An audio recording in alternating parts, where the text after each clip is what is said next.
So hello friends, welcome back. അങ്ങനെ വളരെ കാലത്തിന് ശേഷം കേരള ബ്ലാസ്റ്റേഴ്സിൻ്റെ ഒരു മത്സരം നാളെ കിക്ക് ഓഫ് ആവുകയാണ്. സൂപ്പർ കപ്പിലെ ആദ്യത്തെ മത്സരം രാജസ്ഥാൻ യുണൈറ്റഡ് ആണ് എതിരാളികൾ. എന്തായാലും ആ ഒരു മാച്ചിനെ പറ്റിയാണ് നമുക്ക് സംസാരിക്കാനുള്ളത്. ഒരു പ്രീ മാച്ച് എന്ന രീതിയിൽ ഈ സീസണിൽ നമ്മൾ ചെയ്യുന്ന ആദ്യത്തെ വീഡിയോ ആണ്. ഈ പ്രീ മാച്ച് ചെയ്യുമ്പോൾ നമുക്കിവിടെ ആകെയുള്ള ഒരു റെഫറൻസ് എന്ന് പറയുന്നത് ഡേവിഡ് കറ്റാല കഴിഞ്ഞ സീസണിൽ സൂപ്പർ കപ്പിൽ കേരള ബ്ലാസ്റ്റേഴ്സിനെ പരിശീലിപ്പിച്ച ആകെ 2 മാച്ചുകളാണ്. ആ 2 മാച്ചുകൾ നമ്മൾ വീണ്ടും ഒന്നുകൂടി കണ്ടിരുന്നു. ആൻഡ് ഇപ്പോഴത്തെ കറണ്ട് സ്ക്വാഡ് നമുക്കിപ്പോൾ 6 ഫോറിൻ പ്ലേയേഴ്സിനെ സൈൻ ചെയ്തിട്ടുണ്ട്. ഇഞ്ചുറി മറ്റു കാര്യങ്ങളൊന്നും ഇല്ലെങ്കിൽ ഈ 6 പ്ലേയേഴ്സ് നമുക്ക് ഈ ഒരു മാച്ചിന് അവൈലബിൾ ആയിരിക്കും. സോ അതൊക്കെ വെച്ചിട്ടാണ് നമ്മൾ സംസാരിക്കാൻ പോകുന്നത്. ഈ ഒരു മാച്ചിൽ നമ്മുടെ ഏറ്റവും വലിയൊരു ഇൻട്രസ്റ്റിംഗ് ഫാക്ടറും ഈ പറഞ്ഞ പോലെ ഫോറിൻ പ്ലേയേഴ്സിൻ്റെ കാര്യത്തിലേക്ക് വരുമ്പോൾ ഫോറിൻ പ്ലേയേഴ്സിനെ എങ്ങനെ ലൈനപ്പിൽ ഉപയോഗിക്കും എന്നുള്ളതാണ്. കാരണം ഇത്തവണത്തെ സൈനിങ്ങിൽ കുറച്ച് ഡിഫറൻസ്, ആ ഒരു സൈനിങ് പാറ്റേണിൽ തന്നെ ഒരു ഡിഫറൻസ് ഉണ്ട്. ഫ്രണ്ട് ലൈനിലേക്ക് വരുമ്പോൾ നോവ സദോ, കോൾഡോ ബിയേറ്റ, അതുപോലെ തന്നെ ടിയാഗോ ആൽവസ്, ഈ 3 പേരും ഒരു സ്റ്റാർട്ടിംഗ് ഇലവനിൽ കളിക്കാൻ പറ്റുന്ന, ഒരാളെയും ബാക്കപ്പ് ആയിട്ടോ ബെഞ്ചിലെടുത്താൻ പറ്റുന്ന ആ രീതിയിലുള്ള പ്ലേയേഴ്സ് അല്ല. പിന്നെ ലൂണയും ഫോറിൻ സെൻറ്റർ ബാക്ക് ഒക്കെ വരുമ്പോൾ ആ ഒരു 11 ഉൾപ്പെടുത്താൻ പറ്റുന്ന ഫോറിൻ പ്ലേയേഴ്സിൻ്റെ എണ്ണം കൂടുന്നുണ്ട്. സൂപ്പർ കപ്പിൽ അത് നമുക്ക് വിഷയമല്ല. 6 പ്ലേയേഴ്സിനെയും നമുക്ക് 11 ഉൾപ്പെടുത്താം. പക്ഷേ 6 പ്ലേയേഴ്സിനെയും ഉൾപ്പെടുത്തുമോ എന്നുള്ളതൊരു ഫസ്റ്റ് മാച്ചാണ്. എല്ലാ പ്ലേയേഴ്സൊക്കെ ഒന്ന് സെറ്റായി വരുന്നുണ്ടാവുള്ളൂ. സോ ഫസ്റ്റ് മാച്ചിൽ തന്നെ 6 പ്ലേയേഴ്സിനെയും ഫസ്റ്റ് റൗണ്ടിൽ ഉൾപ്പെടുത്താനുള്ള ചാൻസസും വളരെ കുറവാണ്. 1-2 പ്ലേയേഴ്സിനെ ബാക്കപ്പിൽ ഒരു സബ്ബായിട്ട് ഇറക്കാനോ അല്ലെങ്കിൽ സെക്കൻഡ് ഹാഫിൽ ഇറക്കാനുള്ള സാധ്യതകളുണ്ട് എന്തായാലും. സോ എൻ്റെ ഏറ്റവും വലിയൊരു എക്സൈറ്റിംഗ് ഫാക്ടർ എന്ന് പറയുന്നത് ഈ ഫ്രണ്ട് ലൈൻ എങ്ങനെ കറ്റാല യൂസ് ചെയ്യും എന്നുള്ളതാണ്. സോ അവിടെ ഞാൻ ഈ ഒരു മാച്ചിൽ അല്ലെങ്കിൽ വരാൻ പോകുന്ന മാച്ചിൽ നമ്മൾ മുൻപത്തെ കഴിഞ്ഞ സൂപ്പർ കപ്പിലെ ആ ഒരു മാച്ച് റെഫറൻസ് ആയിട്ട് എടുത്തുകൊണ്ട് ഈ ഒരു മാച്ചിൽ നമുക്ക് എക്സ്പെക്ട് ചെയ്യാൻ പറ്റുന്ന കുറച്ച് കാര്യങ്ങളെ പറ്റിയാണ് സംസാരിക്കാൻ പോകുന്നത്. അതിൽ ഒന്നാമത്തെ കാര്യം നോവ സദോ ഓൺ റൈറ്റ് വിങ് എന്നുള്ളതാണ്. കഴിഞ്ഞ സീസണിൽ ഈ പറഞ്ഞ സൂപ്പർ കപ്പിൽ ഡേവിഡ് കറ്റാല 2 മാച്ച് കളിപ്പിച്ചപ്പോൾ ആ 2 മാച്ചിലും നോവ സദോവിനെ റൈറ്റ് വിങ്ങിലാണ് പ്ലേസ് ചെയ്തത്. ആൻഡ് റൈറ്റ് വിങ്ങിൽ പ്ലേസ് ചെയ്ത നോവയ്ക്ക് കുറച്ചുകൂടി ഒരു ഡിഫറൻസ് അല്ലെങ്കിൽ കൂടുതൽ ഇമ്പാക്റ്റ് ആ ഒരു മാച്ചുകളിൽ ഉണ്ടാക്കാൻ സാധിച്ചു എന്ന് എനിക്ക് ഫീൽ ചെയ്തിട്ടുണ്ടായിരുന്നു. കാരണം നോവയ്ക്ക് ഉണ്ടാകുന്ന പൊതുവെയുള്ള ഒരു വീക്ക്നെസ് അല്ലെങ്കിൽ ചീത്തപ്പേര് അത് കുറച്ചൊന്ന് ഒഴിവായി കിട്ടുന്ന രീതിയിൽ റൈറ്റ് വിങ്ങിലെ നോവയെ പ്ലേസ് ചെയ്തപ്പോൾ ഉണ്ടായിരുന്നു. ആ മാച്ചിൽ പ്രത്യേകിച്ചും ഈസ്റ്റ് ബംഗാളിനെതിരായ മാച്ചിൽ ഒരു കീ പ്ലെയർ ആയിട്ട് വന്നതും കളിയിൽ വലിയ രീതിയിൽ ഡിഫറൻസ് ഉണ്ടാക്കിയതും നോവയുടെ പെർഫോമൻസ് തന്നെയാണ്. ഫസ്റ്റ് ഗോൾ നോവ റൈറ്റ് വിങ്ങിൽ നിന്നൊരു ബോൾ റിസീവ് ചെയ്ത് ഇൻസൈഡിൽ ഡ്രിബിൾ ചെയ്യാൻ ശ്രമിക്കവേ പെനാൽറ്റി കിട്ടിയിട്ടാണെങ്കിൽ രണ്ടാമത്തെ ഗോൾ അദ്ദേഹത്തിൻ്റെ ഒരു ഇൻഡിവിജ്വൽ ബ്രില്യൻസ് കൊണ്ട് റൈറ്റ് വിങ്ങിൽ നിന്ന് ഇൻസൈഡിലേക്ക് കട്ട് ചെയ്ത് ലെഫ്റ്റ് ഫുട്ട് കൊണ്ട് എടുത്ത ഒരു സ്ട്രോങ് ഷോട്ടാണ് രണ്ടാമത്തെ ഗോളിന് കാരണം. ശരിക്കും ഈ നോവയെ റൈറ്റ് വിങ്ങിൽ പ്ലേസ് ചെയ്യുമ്പോൾ അവിടെ കുറച്ചുകൂടി ബോൾ സപ്ലൈസ് നമ്മൾ ആ ഒരു മാച്ചിൽ തന്നെ കണ്ടതാണ്. റൈറ്റ് വിങ്ങിൽ നിന്നുള്ള ക്രോസുകളും കട്ട് ബാക്സും ഹേസൂസ് ഹിമെനസിനെ ജസ്റ്റ് ടാപ്പ് തരാൻ പറ്റുന്ന രീതിയിലുള്ള ബോളുകൾ നോവ സപ്ലൈ ചെയ്ത് കൊടുക്കുന്നുണ്ടായിരുന്നു. ഇദ്ദേഹം അത് ലെഫ്റ്റിൽ വരുന്ന സമയത്ത് ലെഫ്റ്റിൽ അദ്ദേഹം കുറച്ചുകൂടി അതിൻ്റെ ഒരു ഇൻറ്റൻറ്റ് എന്ന് പറയുന്നത് ഇൻസൈഡിലേക്ക് കട്ട് ചെയ്ത് റൈറ്റ് ഫുട്ട് കൊണ്ട് ഷോട്ട് എടുക്കാനാണ്. അതില്ലാത്ത സാഹചര്യത്തിൽ മാത്രമാണ് അദ്ദേഹം ലെഫ്റ്റിലേക്ക് പോയിട്ട് ലെഫ്റ്റ് കൊണ്ട് ഒരു ക്രോസ് കൊടുക്കാനോ ലെഫ്റ്റ് കൊണ്ട് പാസ് കൊടുക്കാനൊക്കെ ശ്രമിക്കുന്നത്. പക്ഷേ ആ ലെഫ്റ്റ് കൊണ്ട് കൊടുക്കുന്ന ക്രോസുകളിലും ലെഫ്റ്റ് കൊണ്ട് കൊടുക്കുന്ന പാസുകളിലും ആ ഒരു ആക്യുറസിയുടെ ഒരു കുറവും ആ ഒരു ബോളുകൾക്ക് അത്ര വലിയൊരു ത്രെട്ട് ക്രിയേറ്റ് ചെയ്യാൻ പറ്റാത്ത രീതിയിലും പല സമയങ്ങളിലും കാണാൻ സാധിക്കുന്നുണ്ടായിരുന്നു. പക്ഷേ ഇവിടെ റൈറ്റ് വിങ്ങിൽ അദ്ദേഹം വരുമ്പോൾ പെർഫെക്റ്റ് ആയുള്ള ബോളുകൾ അദ്ദേഹം പല സമയത്തും സപ്ലൈ ചെയ്യുന്നുണ്ട്. ഇതുകൂടാതെ കുറച്ച് പാസിങ് നമ്മൾ ആ ഒരു റൈറ്റ് വിങ്ങിൽ വരുമ്പോൾ ലൂണയും ഡാനിഷായിട്ടുള്ള ഒരു 1 ടച്ച് പാസ് അവിടെ കാണുന്നുണ്ട്. ഇതെല്ലാം ലെഫ്റ്റിലേക്ക് പോകുമ്പോൾ അദ്ദേഹം കുറച്ചുകൂടി ഒറ്റയ്ക്ക് മുന്നോട്ട് പോകാനുള്ള ഒരു കോൺഫിഡൻസ്, അദ്ദേഹം ഒറ്റയ്ക്ക് ഡ്രിബിൾ ചെയ്ത് ആ ഒരു ഇൻസൈഡിൽ കയറാനുള്ള ഒരു കോൺഫിഡൻസ് കൂടുതൽ അദ്ദേഹത്തിനുള്ളതുകൊണ്ട് അധികമായിട്ട് അദ്ദേഹം കാര്യങ്ങൾ ചെയ്യുന്നതിലേക്കും പോകാറുണ്ട്. പക്ഷേ റൈറ്റിൽ അദ്ദേഹം ഈ പറഞ്ഞ പോലെ ഇൻസൈഡിലേക്ക് കയറാനും അല്ലെങ്കിൽ അവിടെ അതിൻ്റെ ഒരു സ്ട്രോങ് ഷൂട്ട് അല്ലാത്തതുകൊണ്ടായിരിക്കണം അദ്ദേഹം കുറച്ചുകൂടി പാസുകളെയും അതുപോലെ തന്നെ ബോൾ സപ്ലൈസിനെയും ആശ്രയിക്കുന്നുണ്ട്. ഇനി അവിടെ നിന്ന് അദ്ദേഹത്തിന് ഈ പറഞ്ഞ പോലെ ഇൻഡിവിജ്വൽ ബ്രില്യൻസ് കാണിച്ച് ഗോൾ അടിക്കാനാണെങ്കിൽ ലെഫ്റ്റ് ഫുട്ടും ഈ പറഞ്ഞ പോലെ ഷോട്ട് എടുക്കുന്ന കാര്യത്തിൽ സ്ട്രോങ് ആയത് അദ്ദേഹത്തിന് ആ ഈസ്റ്റ് ബംഗാളിനെതിരെ അദ്ദേഹം നേടിയ രണ്ടാമത്തെ ഗോൾ പോലുള്ള ഗോളുകൾ നേടാനും അതായത് ഹെൽപ്പ് ചെയ്യുന്നതാണ്. ഇതിനെ സാധൂകരിക്കുന്ന രീതിയിലാണ് മറ്റൊരു സൈനിങ് നമ്മുടെ ടിയാഗോ ആൽവസ്.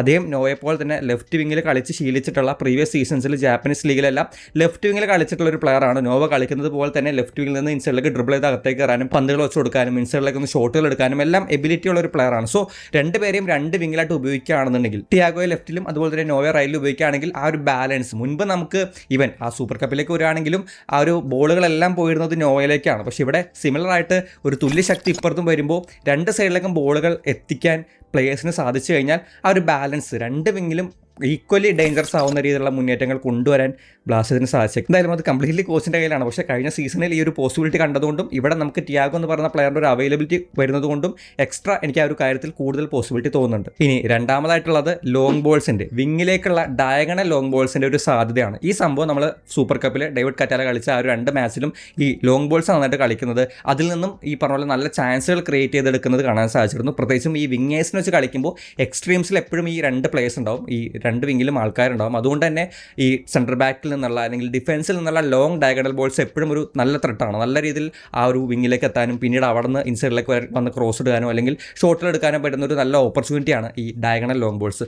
അത്തരത്തിലുള്ള ബോളുകൾ സൂപ്പർ കപ്പിൽ നല്ല രീതിയിൽ കളിച്ചിട്ടുണ്ടായിരുന്നു. അതിൽ നിന്നാണ് നമ്മൾ ആ ഒരു ഈസ്റ്റ് ബംഗാളിനെതിരെ മാച്ച് നോക്കുകയാണെങ്കിൽ ബാക്കിൽ നിന്ന് മിലോസ് പ്രൊവൈഡ് ചെയ്ത ഒരു ഡയഗണൽ ബോളാണ് പെനാൽറ്റിയിലേക്ക് എത്തുന്നതും. അതുപോലെ തന്നെയുള്ള ത്രെട്ടുകൾ ഈ രീതിയിൽ തന്നെ മിലോസിൻ്റെ ഡയഗണൽ ലോങ് ബോൾസ് കൊണ്ടും ലൂണ ഇറങ്ങി വന്ന ഡയഗണൽ ലോങ് ബോൾസ് കളിച്ചുകൊണ്ടും വിങ്ങിലേക്കുള്ള ബോളുകൾ നല്ല രീതിയിൽ കളിക്കുന്നുണ്ടായിരുന്നു. വീണ്ടും നോസദോ ഇപ്പുറത്തെ ലെഫ്റ്റിൽ ടിയാഗോ കൂടി വരികയാണെങ്കിൽ ആ പോസിബിലിറ്റി ഇവിടെ കൂടുന്നുണ്ട്. അതിനൊപ്പം തന്നെ യുവാൻ റോഡ്രിഗസ് എന്ന് പറയുന്ന ഒരു പുതിയ ഫോറിൻ പ്ലെയറെ നമുക്ക് ഇത്തവണ കൂടെ ഉണ്ട്. അദ്ദേഹത്തിൻ്റെ പ്രീവിയസ് സീസൺസിലെ മാച്ച് പരിശോധിച്ചപ്പോൾ അദ്ദേഹത്തിൻ്റെ ഒരു സ്ട്രെങ്ത് ആയിട്ട് കണ്ടതും ഈ ലോങ് ബോൾസ് ആണ്. അവിടെ നമ്മൾ ഈ പറഞ്ഞ പോലെ ഡയഗണൽ ലോങ് ബോൾസ് കളിക്കുന്നതും ലോങ് ബോൾസ് നല്ല ആക്യുറസിയിൽ കളിക്കുന്നതൊക്കെ കണ്ടിട്ടുണ്ടായിരുന്നു. സോ യുവാൻ റോഡ്രിഗസിനെ ഒരു മെയിൻ പ്ലെയർ ആക്കി വെച്ചുകൊണ്ട് അദ്ദേഹത്തിൽ നിന്ന് ഈ രണ്ട് സൈഡിലേക്കും ഡയഗണൽ ലോങ് ബോൾസ് വരാണെങ്കിൽ ഈ മിഡ്ഫീൽഡ് കംപ്ലീറ്റ്ലി എലിമിനേറ്റ് ചെയ്ത് നമുക്ക് വളരെ പെട്ടെന്ന് അറ്റാക്കിലേക്ക് എത്താനും അവിടെ നിന്ന് ഈ പറഞ്ഞ രണ്ട് പ്ലേയേഴ്സിൻ്റെയും ടിയാഗോ ആൽവസിൻ്റെയും നോവ സദോവിൻ്റെയും ഡ്രിബിൾ ചെയ്യാനും അതുപോലെ തന്നെ ഷോട്ട് എടുക്കാനും ക്രോസ് എടുക്കാനുള്ള എബിലിറ്റി യൂസ് ആക്കുകയാണെന്നുണ്ടെങ്കിൽ നല്ല രീതിയിലുള്ള ത്രെട്ടുകൾ ക്രിയേറ്റ് ചെയ്യാൻ പറ്റും. ഇനി മൂന്നാമതായിട്ട് നോട്ടീസ് ചെയ്തൊരു കാര്യം ഈ ട്രയാങ്കിൾസ് അത് ഫ്രണ്ടിലും മിഡ്ഫീൽഡിലും വരാനുള്ള ഒരു ചാൻസ് ആണ്. നമ്മൾ സൂപ്പർ കപ്പിലേക്ക് വരാണെങ്കിൽ അവിടുത്തെ ഫസ്റ്റ് മാച്ചിൽ നോക്കുകയാണെങ്കിൽ